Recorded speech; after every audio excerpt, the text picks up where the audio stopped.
Hello friends, আমি DC আবারও একটি নতুন ভিডিও নিয়ে চলে এসেছি। প্রথমেই সকলকে জানাই শুভ নববর্ষ। আশা করছি নতুন বছরের এই প্রথম দিনটি সকলেরই খুব ভালো কেটেছে। নতুন বছরের প্রথম দিনটি আমি কেমনভাবে কাটালাম সেটাই আপনাদের সঙ্গে শেয়ার করে নিচ্ছি এই ভিডিওর মাধ্যমে।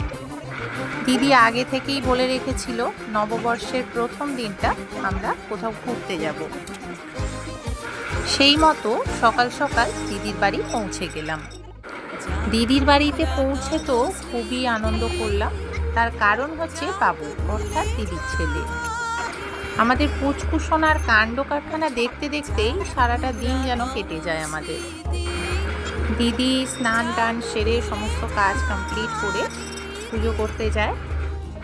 সেখানে আমাদের ছোট্ট বাবু কি কাণ্ড কারখানা করেছে আপনারা এই ভিডিওতেই দেখতে পাবেন। আপনাদের সঙ্গে শেয়ার করে নিয়েছি সেই ভিডিওটি। সকাল থেকে তো বাবুর সঙ্গে খুবই আনন্দ করলাম। তারপর দুপুরবেলা লাঞ্চ কমপ্লিট করে আমরা একটু সাজুগুজু করে নিলাম। আমাকে দিদি ভালো করে সুন্দর করে সাজিয়ে দিয়েছিল ঘুরতে যাওয়ার আগে।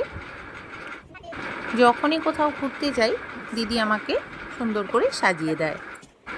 আমার মেকআপ লুকটা কেমন লেগেছে কমেন্টস করে অবশ্যই আপনারা জানাবেন।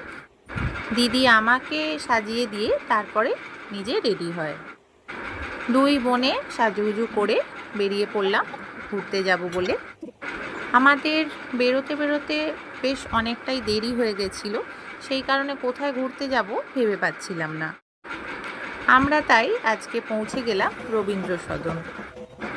সেখানেই আশপাশটা খুব ভালোভাবে ঘুরলাম, গল্প করলাম, আড্ডা দিলাম। দুই বোনে অনেক আনন্দ করলাম আজকে। ঘুরতে বেরোতে যেহেতু লেট হয়ে গেছিল সেহেতু খুব বেশি আমরা ঘুরতে পারিনি। তাড়াতাড়ি সন্ধে হয়ে যায়, তাই বাড়ি ফিরে আসতে হয়। আজকের দিনটা খুব ভালো কেটেছে, খুব এনজয় করেছি দুই বোনে। ভিডিওটি আপনাদের কেমন লাগলো কমেন্টস করে অবশ্যই জানাবেন। ভিডিওটি ভালো লাগলে ভিডিওটিকে লাইক, কমেন্টস অ্যান্ড শেয়ার করবেন এবং আমাদের এই চ্যানেলটিকে সাবস্ক্রাইব করবেন। আবার পরে নতুন কোনো ভিডিও নিয়ে চলে আসবো। আজকের মতো টাটা।